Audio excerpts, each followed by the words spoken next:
Bayangkan, seorang gadis bernama Dina sejak kecil selalu dicap pemalas, hanya karena ia lebih suka mencoret-coret dinding dengan gambar, ketimbang belajar seperti adiknya. Setiap tamu datang, ibunya tak pernah bosan memamerkan kesuksesan sang adik yang jadi dokter terkenal, sambil merendahkan Dina di depan semua orang. Hatinya teriris, seolah semua jerih payahnya tak pernah dianggap. Namun siapa sangka, justru dari hobi yang diremehkan itu, Dina bangkit, hingga kini dunia mengenalnya sebagai seniman besar yang karyanya diburu kolektor internasional. Sebelum kita lanjutkan kisah penuh inspirasi ini, jangan lupa untuk subscribe, like, dan tinggalkan komentar dukungan kalian di bawah. Semoga setiap penonton selalu diberikan kesehatan, rezeki yang luas, dan kekuatan oleh Allah dalam meraih cita-cita. Pagi itu udara masih lembab, bau sabun cuci piring bercampur kopi dari dapur, dan suara sendok bertemu gelas menggema pelan di ruang tamu. Dina berdiri di depan dinding yang catnya mulai kusam. Di tangan kanannya ada kapur warna yang tinggal setengah. Garis-garis tipis menjelma bentuk perahu, sebatang pohon, dan wajah seorang perempuan yang menatap jauh melewati pagar rumah. Cahaya dari jendela memantul di pipinya, membuat mata Dina tampak lebih bening dari biasanya. Ibunya melangkah masuk sambil membawa nampan. Napasnya cepat, alisnya tegang. Tamu baru saja datang dan duduk di kursi rotan. Dina menoleh sebentar, lalu mengembalikan perhatiannya ke dinding, seolah dinding adalah kanvas terakhir di dunia. Ia menambah satu goresan pada rambut perempuan itu. Halus, teratur, hening. Suara yang ditakutinya muncul juga. Suara yang selalu datang seperti palu. Sudah berapa kali ibu bilang, berhenti coret-coret dinding, banyak tamu di rumah, kamu itu buat malu keluarga. Dina membeku. Kapur di tangannya seolah membatu. Ibu menghela napas panjang, menahan geram agar tidak pecah di hadapan orang. Ambilkan teh untuk tamu. Cepat. Dina menunduk, meletakkan kapur, dan berlari kecil ke dapur. Teh panas menggoyang di cangkir. Uapnya naik seperti kabut tipis. Ia kembali ke ruang tamu. Di sana, obrolan sudah mengalir deras tentang adiknya, Raka, yang kabarnya akan segera ditempatkan di rumah sakit besar di kota. Ibu tertawa, bangga, matanya berbinar. Tamu memuji tanpa henti. Raka anak yang hebat, sejak kecil rajin, masa depan cerah. Dina menaruh cangkir satu persatu di meja. Tangan kecil itu bergetar pelan, bukan karena panas, melainkan karena tiap pujian untuk Raka selalu diikuti kalimat yang menikamnya diam-diam. Tidak seperti Dina yang entah mau jadi apa. Bisanya menggambar saja. Setelah tamu pergi, Dina kembali ke dinding. Kapur yang tadi ditaruhnya masih menunggu. Di dalam kepala Dina, perempuan dalam gambar tidak lagi sekadar wajah. Ada cerita yang ingin keluar. Ada angin yang ingin diikat dalam kain. Ada hujan yang ingin disimpan di saku. Dina menarik satu garis lagi. Lalu satu garis lagi. Suara pintu kamar adiknya terbuka. Raka muncul, kaos putih, ransel di pundak. Ia menatap dinding sekilas. Lalu Dina. Senyumnya netral, bukan merendahkan, bukan juga kagum. Raka menepuk bahu Dina pelan. Hati-hati sama ibu. Dina mengangguk. Raka pergi. Di malam hari, saat semua orang terlelap, Dina menyalakan lampu kecil di meja belajarnya. Buku bekas yang didapat dari tukang loak ditumpuk rapi. Kertas-kertasnya sudah kuning, namun permukaannya seolah masih lapar menunggu tinta. Dina mengambil pensil. Ia menggambar satu kota di atas air. Rumah-rumahnya berdiri di atas tiang, dan langitnya berkilau seperti kain sutra. Ia tidak melihat jam. Ia tidak menghitung waktu. Jam dinding yang tua berdetak sendu. Hening. Kedip lampu membuat bayangan gambar menari. Dina tersenyum tipis. Di tengah rasa kecil yang sering ditanamkan orang, hanya saat menggambar ia kembali utuh. Tahun berganti. Raka resmi menjadi dokter di kota. Kabar itu tersebar jauh, menyeberang dari bibir ke bibir, mampir ke telinga tetangga, lalu pulang lagi sebagai pujian yang lebih terang. Rumah Dina makin sering ramai. Setiap ada tamu, obrolan selalu berputar di satu pusat. Raka dan karirnya. Di sela-selanya, nama Dina kadang muncul, tapi hanya sebagai perbandingan. Ia membantu di rumah saja. Ia belum punya tujuan jelas. Ia suka menggambar. Dina mencari ruang lain yang tidak membuatnya sakit. Di warung fotokopi dekat gang, ia menawarkan diri menjadi penjaga sore. Mengantarkan berkas, mengganti tinta printer, menyapu lantai, dan diam-diam memperhatikan pelanggan yang datang mencetak undangan, booklet, atau poster kecil. Di layar komputer warung itu, Dina melihat dunia yang dulu tak pernah dikenalnya. Ada perangkat gambar digital. Ada kuas yang berasal dari piksel. Ada warna yang lahir dari cahaya.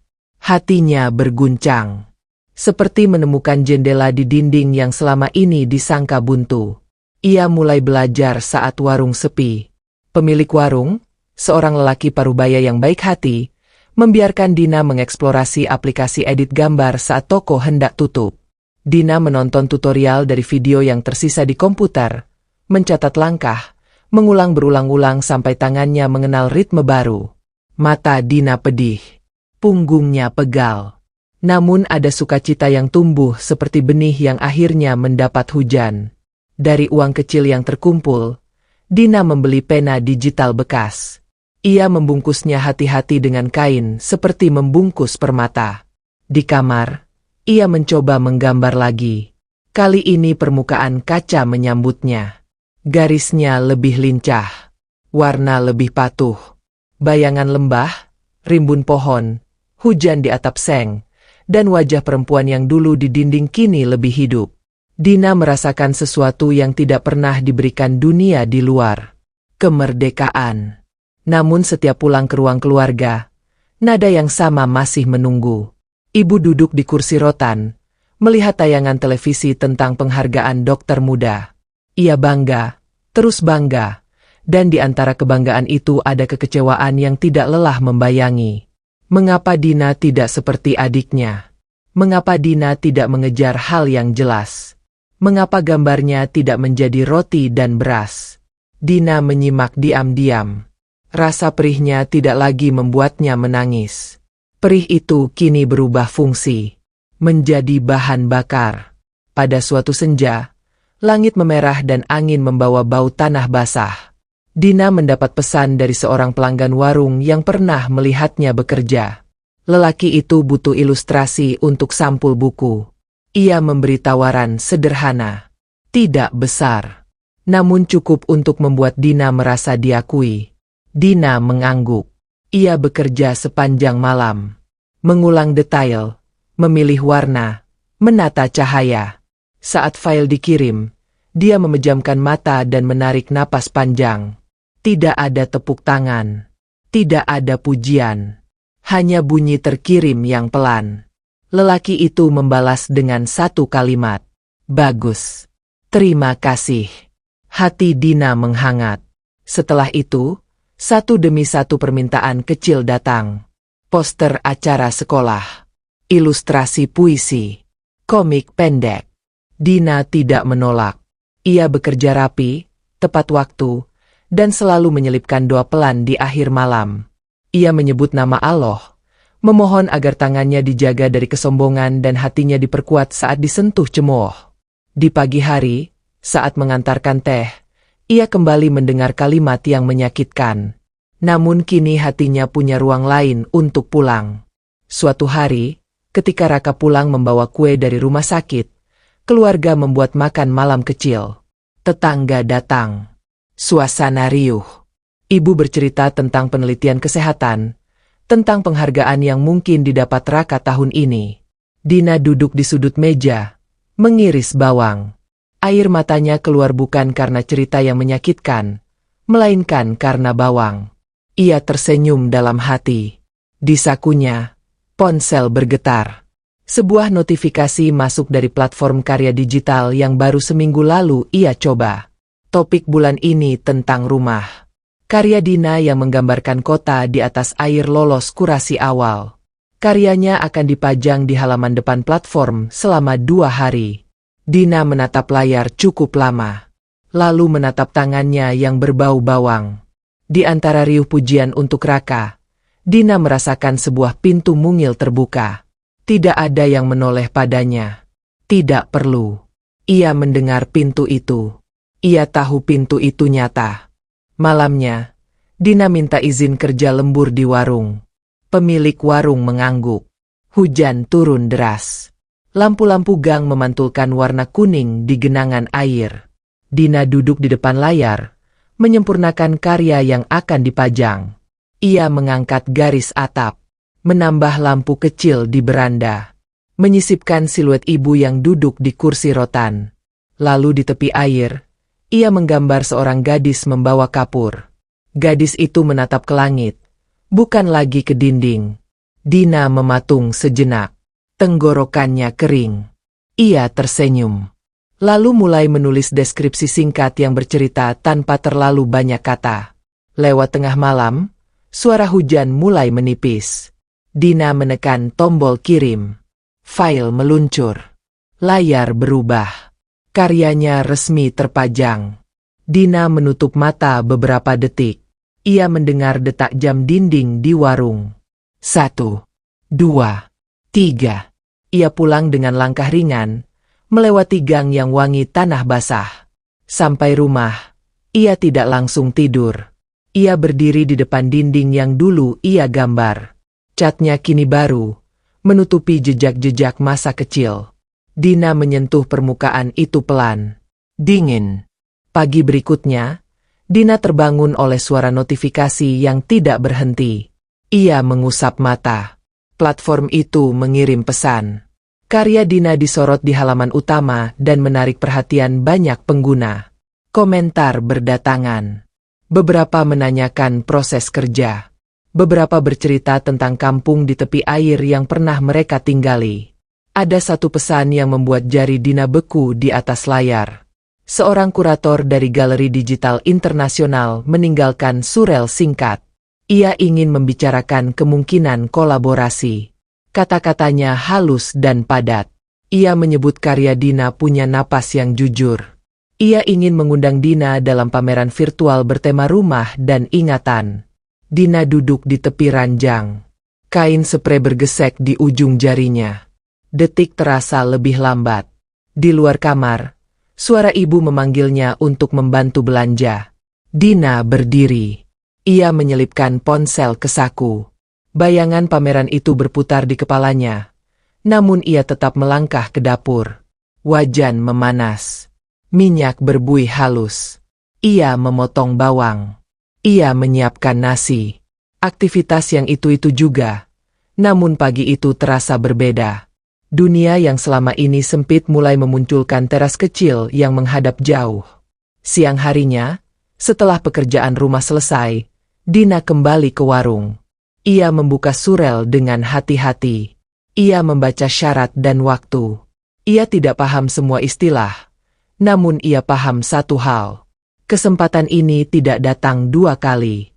Ia membalas dengan sopan. Ia menulis singkat. Ia mengirim portofolio tambahan yang dikerjakan sepanjang sore. Matahari turun perlahan. Hujan tidak turun hari itu.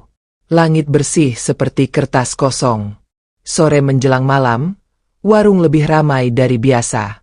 Orang mencetak pamflet lomba baca puisi, kartu ucapan ulang tahun, dan brosur kecil. Di sela kebisingan printer, Dina menerima pesan balasan. Kurator itu menyukai portofolionya. Ia mengirimkan berkas teknis, undangan resmi, dan satu kalimat yang berputar-putar di kepala Dina seperti lampu jalan yang tidak padam. Honorarium akan disiapkan dan karya dapat ditawarkan untuk kolektor yang telah mendaftar.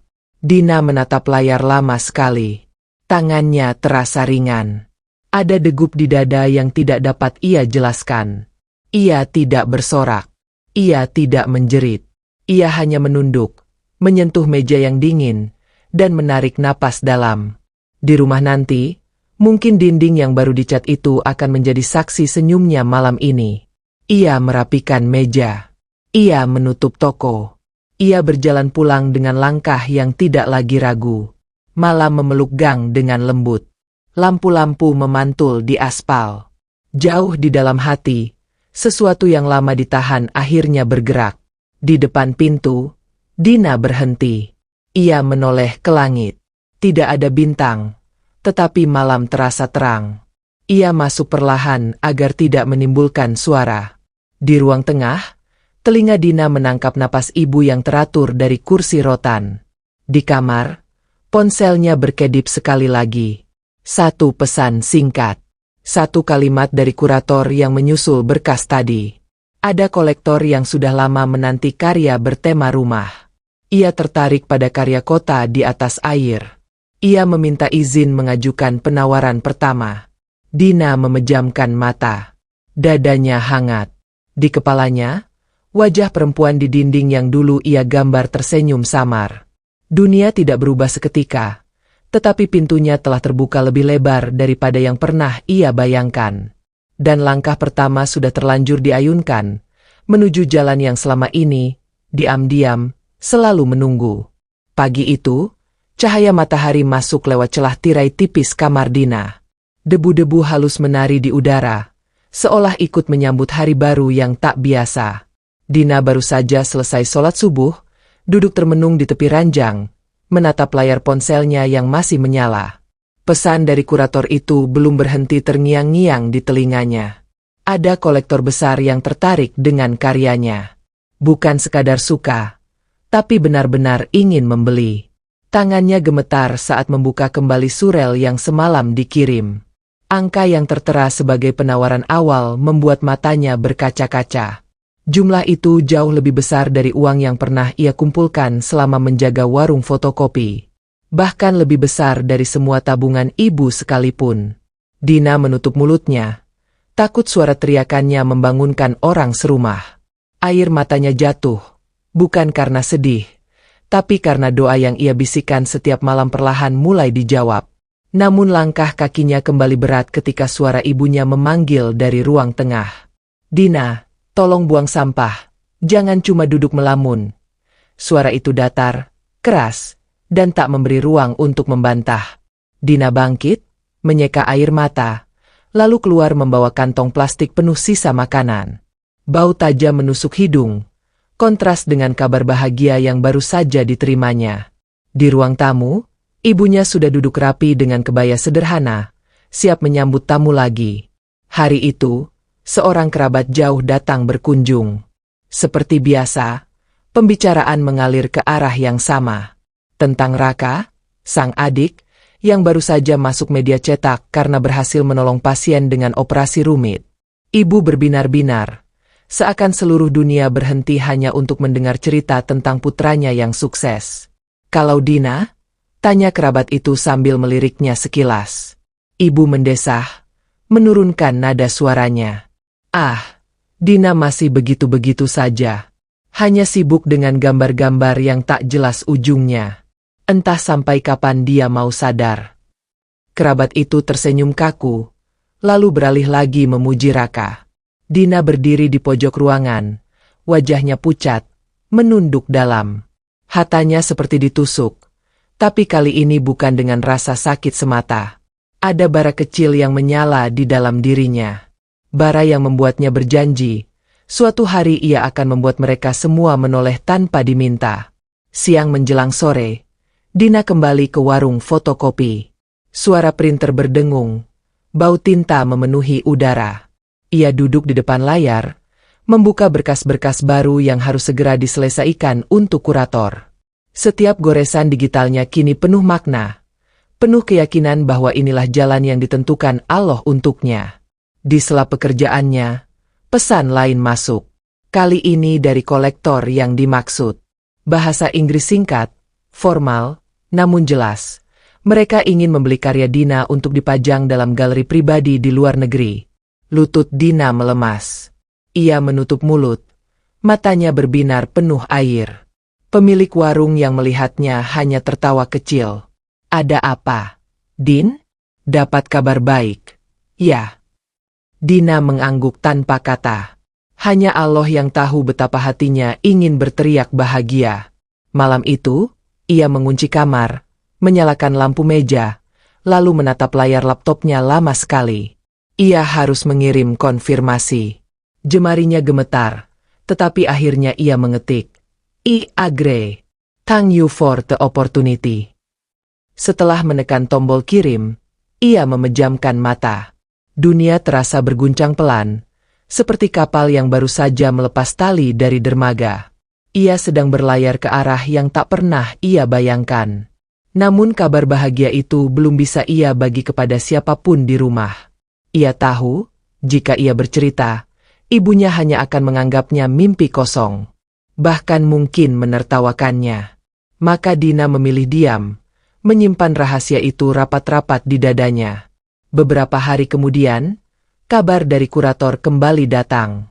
Tanggal pameran virtual sudah ditentukan. Dina harus menyiapkan 3 karya tambahan untuk dipamerkan bersama, Kota di Atas Air.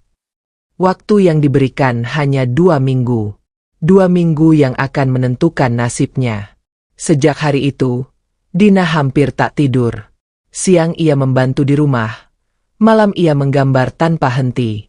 Pena digital di tangannya berlari di atas layar, menciptakan dunia-dunia baru yang lahir dari imajinasi dan luka masa lalunya. Ia menggambar wajah seorang gadis kecil memeluk buku bekas, seolah menyalin dirinya sendiri. Ia menggambar sepasang tangan tua yang retak, tapi tetap merajut benang harapan.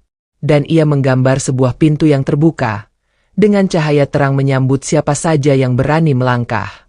Setiap kali lelah, Dina berhenti sejenak, mengambil wudhu, lalu bersujud. Dalam sujud panjang itu ia berdoa, "Ya Allah, kuatkan hamba. Jangan biarkan hamba goyah meski dicaci. Jadikan karya ini saksi bahwa Engkau selalu bersama hamba." Di luar kamar, ibunya kadang mengetuk pintu, mengingatkan untuk tidur. Tapi setelah itu terdengar gumaman, entah apa yang ia kerjakan, malam-malam begini masih saja dengan gambar. Dina hanya tersenyum getir, lalu kembali tenggelam dalam dunianya. Hingga suatu malam, tepat seminggu sebelum pameran, notifikasi lain masuk. Kolektor itu menuliskan bahwa mereka sudah menyiapkan transfer awal sebagai tanda jadi. Dina memeriksa angka yang tertera. Jumlahnya membuat jantungnya berhenti sejenak. Itu bukan sekadar uang. Itu adalah bukti bahwa semua cercaan selama ini salah. Dina menatap layar, tubuhnya gemetar. Lalu tanpa sadar ia menangis terseduh. Bukan karena sedih, tapi karena bahagia yang tak bisa ia tahan. Ia menutup wajah dengan kedua tangannya, berulang kali menyebut nama Allah. Malam itu, di kamar kecil dengan lampu redup, sejarah baru hidupnya sedang ditulis. Namun ia tidak tahu bahwa sebentar lagi, rahasia yang ia simpan rapat-rapat akan terbongkar dengan cara yang tak pernah ia duga. Malam masih pekat ketika Dina duduk di depan laptopnya. Mata sudah perih, punggung terasa kaku, tapi jemarinya masih menari di atas pena digital. Cahaya layar memantul di wajahnya, menyingkap semangat yang tak bisa dipadamkan. Di hadapannya, sebuah karya hampir selesai. Lukisan digital tentang seorang gadis kecil berlari di jalan tanah becek dengan kaki telanjang, namun wajahnya penuh tawa. Dina memberi judulnya, Bahagia Sederhana. Ia tahu, karya ini akan menjadi bagian dari pameran virtual mendatang. Ketika jarum jam menunjuk angka 2 dini hari, Dina akhirnya bersandar. Napasnya berat, tapi hatinya ringan. Ia memejamkan mata sejenak. Tiba-tiba, suara notifikasi ponsel memecah keheningan. Dina membuka pesan yang masuk, sebuah email dari kurator. Isinya membuat darahnya berdesir. Kolektor yang tadi hanya menawar 1 karya, kini ingin membeli 2 sekaligus. Angka yang tercantum jauh lebih besar dari sebelumnya. Dina menutup mulut dengan tangan, menahan isak bahagia. Air matanya menetes ke meja. Ia menulis balasan singkat, lalu menatap langit-langit kamarnya yang gelap. Ya Allah, Engkau Maha mendengar. Inikah jawaban dari semua doa yang hamba bisikan selama ini? Bisiknya lirih. Pagi harinya, rumah Dina riuh oleh suara ibu yang sedang menyiapkan sarapan untuk tamu.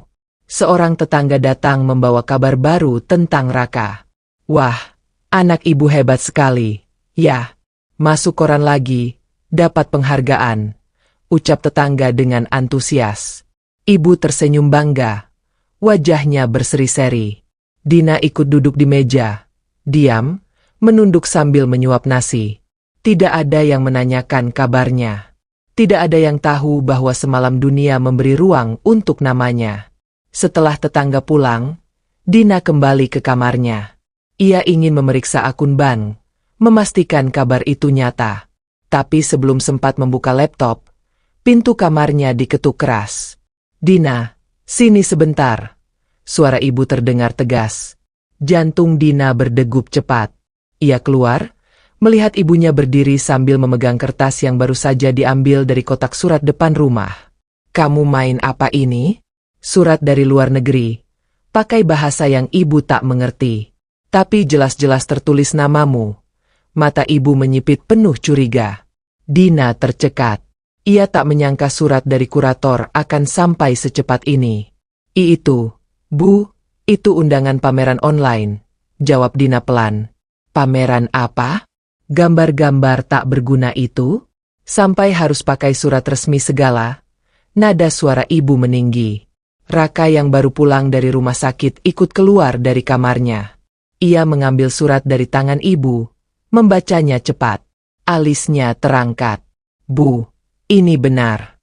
Surat resmi dari galeri luar negeri. Dina diundang ikut pameran internasional." Suasana hening sejenak. Ibu menatap Raka, lalu kembali menoleh ke Dina. Wajahnya sulit ditebak, antara bingung, tak percaya, dan tersentak. "Apa maksudmu, Din?" tanyanya dengan suara melemah. Dina menunduk, tangannya gemetar. "Selama ini Dina belajar sendiri, Bu. Menggambar, membuat karya digital. Ada yang melihat, ada yang tertarik. Mereka mau membeli." Suaranya bergetar. Seketika wajah ibu memerah. "Membeli? Siapa yang mau beli coretanmu? Jangan bercanda, Dina." Ia menepis ucapan itu, lalu melangkah masuk ke dapur dengan wajah muram. Namun Raka menahan Dina. "Jangan sedih. Kalau memang benar, buktikan. Kirim karyamu, tunjukkan ke ibu. Aku percaya padamu." Senyum hangatnya membuat Dina sedikit tenang. Hari-hari berikutnya jadi penuh ketegangan. Dina sibuk menyiapkan 3 karya untuk pameran. Tapi setiap malam ibunya selalu mengomel. "Kamu lupa tugas rumah. Cuma sibuk dengan komputer itu. Apa tidak sadar, listrik bayar pakai uang siapa?" Suara ibu selalu menusuk.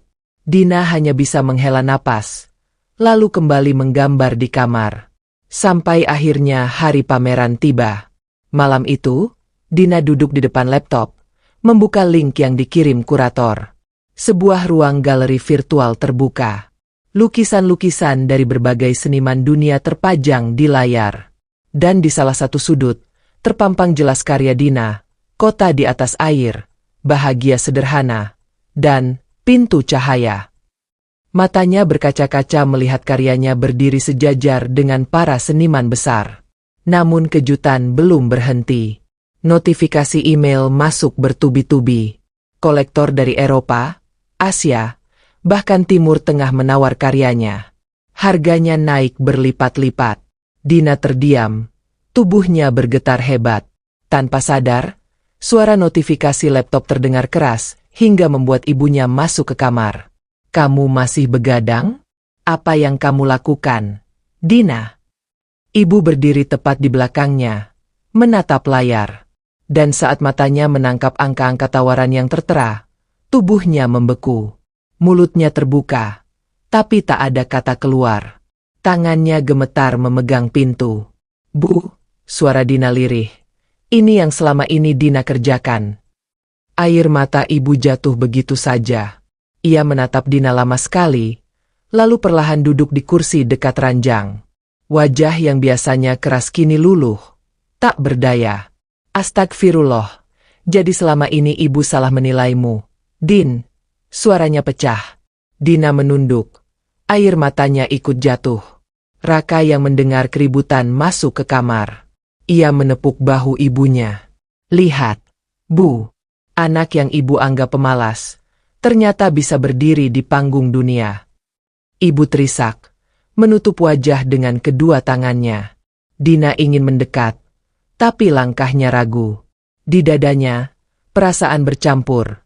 Lega, bahagia, sekaligus getir.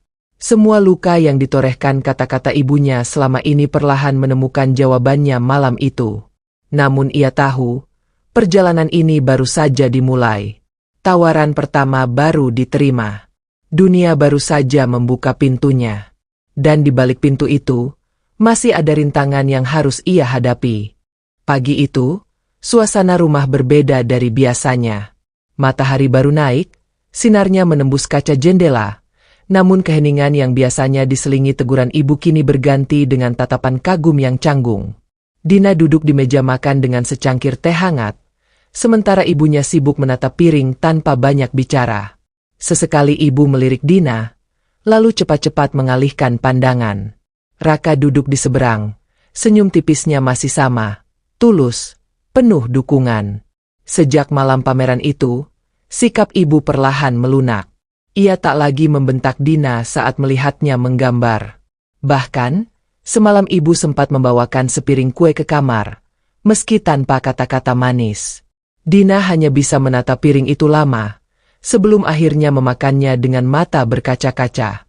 Ada yang berubah, namun perubahan itu masih kaku, seperti pintu lama yang berderit saat pertama kali dibuka. Namun kabar tentang keberhasilan Dina tak berhenti di dalam rumah. Berita itu mulai menyebar keluar, meski Dina sama sekali tidak berniat membanggakan diri. Kurator mengunggah fotonya di laman resmi galeri, memperkenalkan Dina sebagai seniman muda berbakat dari Indonesia. Nama Dina mulai disebut di forum-forum kecil para pecinta seni digital. Tak lama, beberapa media lokal menulis artikel singkat tentangnya. Suatu sore, ketika Dina pulang dari warung fotokopi, beberapa tetangga berkerumun di depan rumah. Mereka berbisik-bisik, lalu tersenyum saat Dina lewat. Ada yang menepuk bahunya, ada pula yang menyapanya dengan suara penuh rasa ingin tahu. Wah, Din, hebat sekali sekarang. Masuk berita. Ya, jangan lupa sama tetangga kalau sudah kaya nanti. Dina tersenyum canggung, mengangguk pelan. Hatinya bergetar. Dulu, ia sering lewat di jalan yang sama dengan kepala tertunduk karena ejekan. Kini, pandangan yang menghujani dirinya berbeda, tapi tetap saja menimbulkan rasa asing. Namun tidak semua tatapan itu tulus. Di balik senyum manis beberapa orang, terselip nada sinis. Ah, paling juga hanya kebetulan viral. Mana bisa gambar jadi penghasilan tetap, bisik seorang ibu di sudut jalan. Kalau bukan karena keberuntungan, tak mungkin anak itu bisa berhasil, tambah yang lain. Kata-kata itu sampai ke telinga Dina, membuat langkahnya terhenti.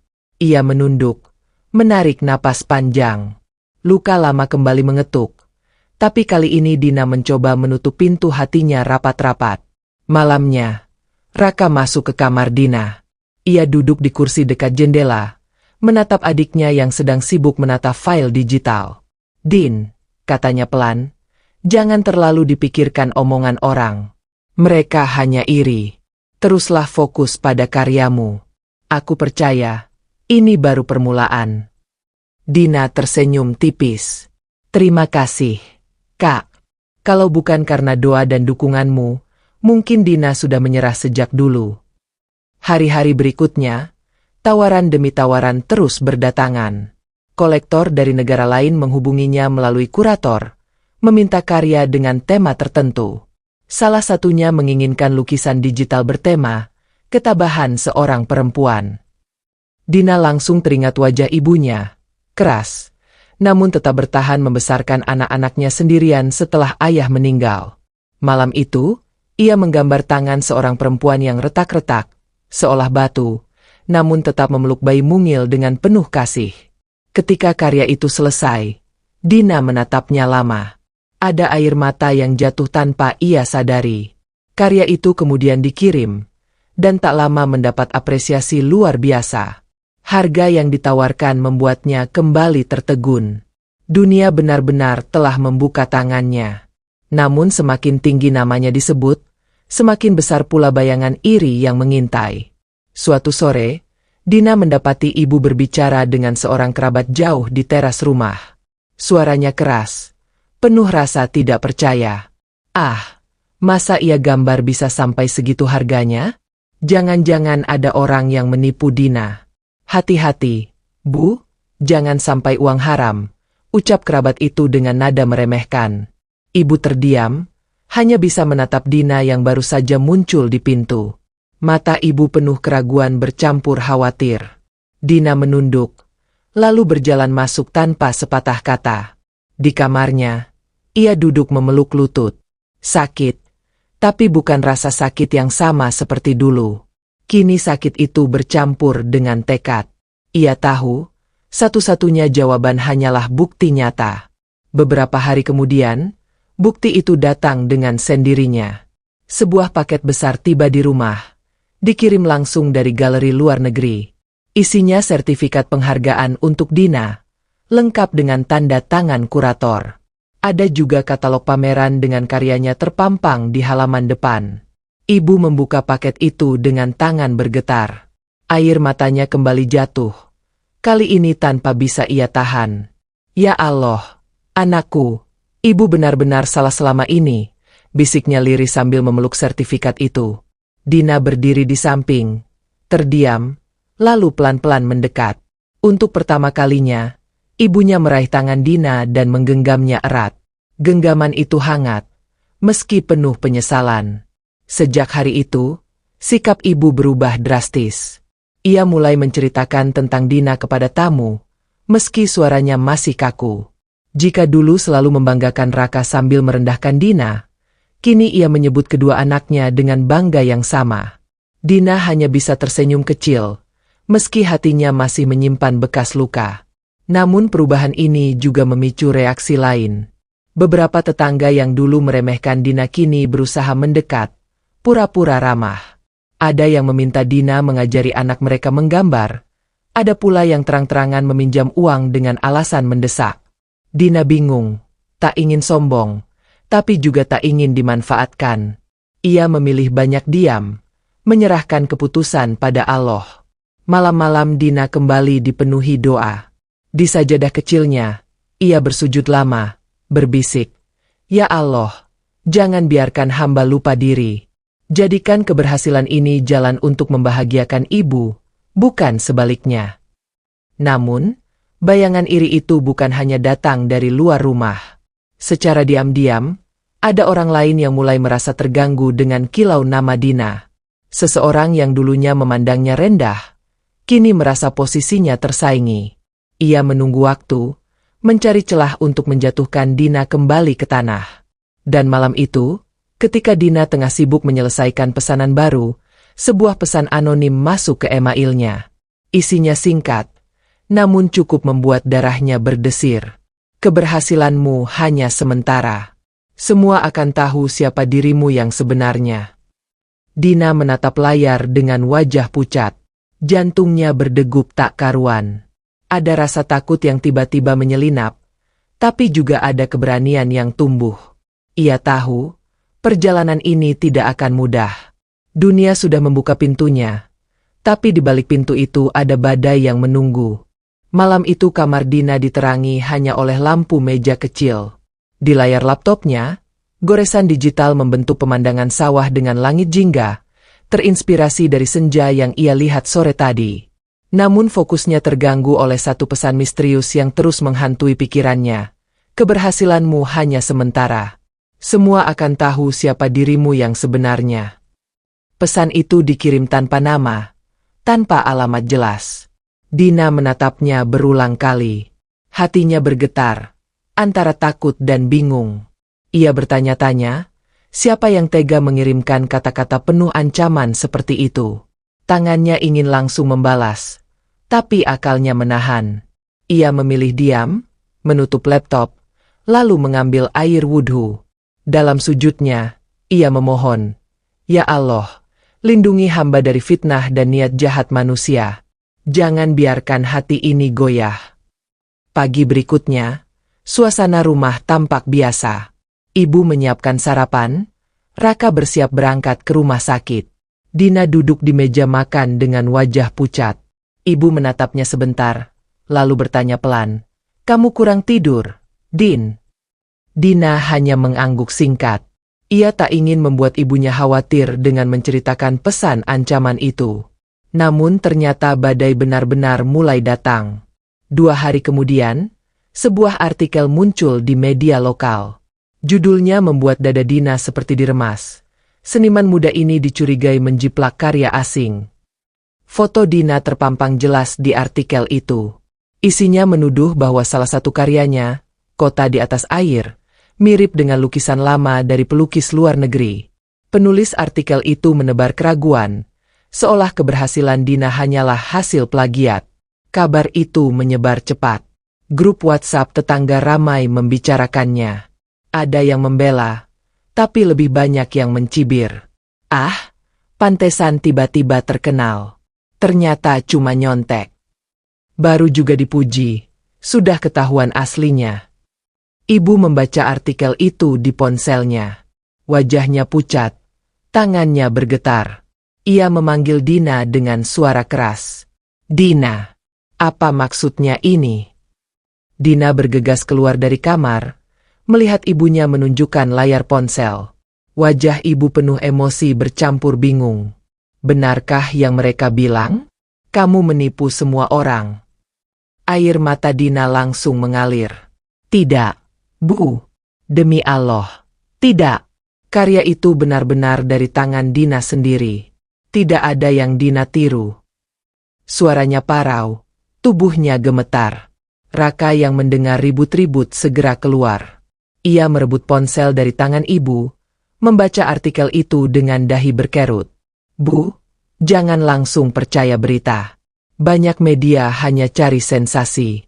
Aku percaya Dina tidak mungkin menjiplak." Ia menatap adiknya tegas. "Kamu harus tenang, Din. Kita harus hadapi ini."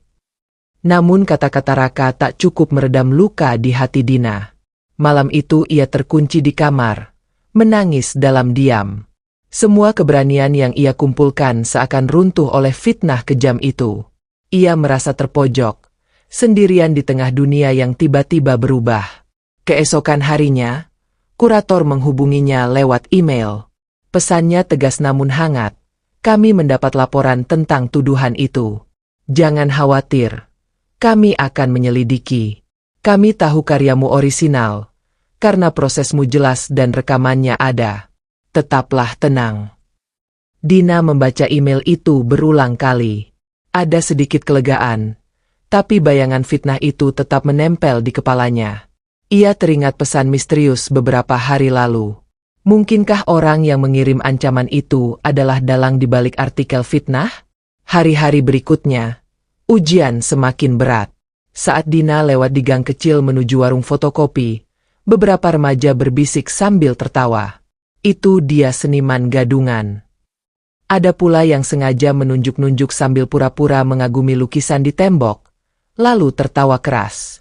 Dina berjalan cepat, menahan air mata agar tidak jatuh di depan mereka. Pemilik warung fotokopi menyambut Dina dengan wajah prihatin. "Din, jangan dengarkan mereka. Aku tahu betul bagaimana kamu belajar di sini. Aku saksi tanganmu yang berjuang setiap malam. Orang-orang hanya iri." Kata-kata itu sedikit menguatkan Dina, membuatnya kembali menyalakan komputer dan tenggelam dalam goresan digital. Namun fitnah itu tidak berhenti. Artikel serupa muncul di beberapa blog lain. Beberapa akun media sosial bahkan menyebarkan gambar karyanya dengan tulisan, "Plagiat," besar-besar. Dina merasa dunianya runtuh. Bahkan beberapa kolektor yang semula antusias mulai menunda transaksi, menunggu klarifikasi lebih lanjut. Di rumah, ibu kembali cemas. Meski mulai percaya pada putrinya, rasa takut kehilangan kehormatan keluarga membuat ibu murung setiap hari. "Dina, kalau ini benar fitnah, semoga Allah tunjukkan kebenaran. Tapi kalau salah satunya ada yang mirip, orang pasti menuduh. Kamu harus siap." Dina hanya mengangguk pelan. Di dalam hati, ia menangis lagi. Ya Allah, kuatkan hamba.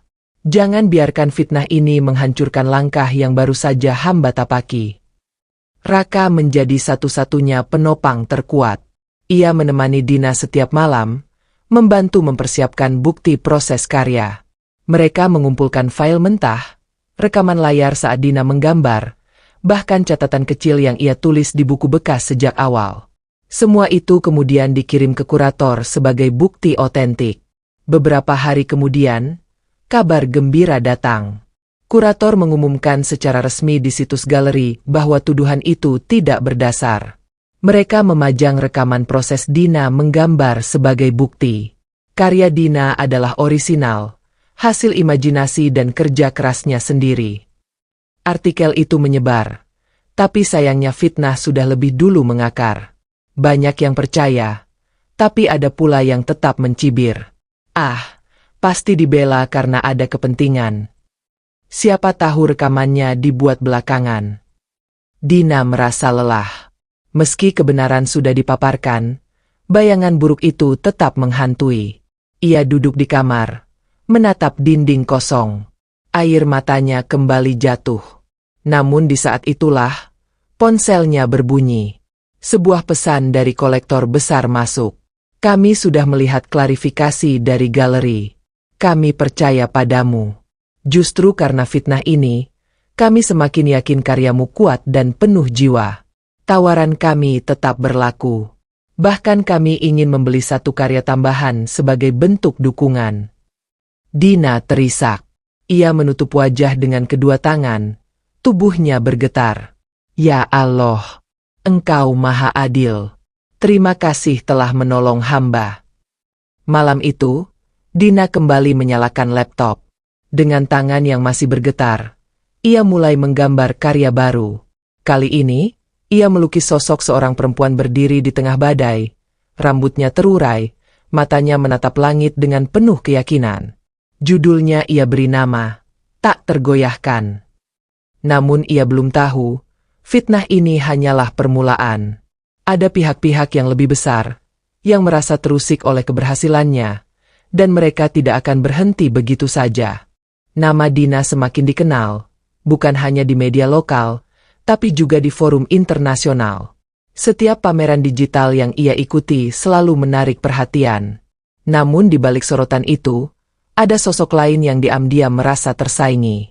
Seorang seniman muda lokal bernama Vina, yang dulu sering meremehkan Dina saat mereka masih di sekolah.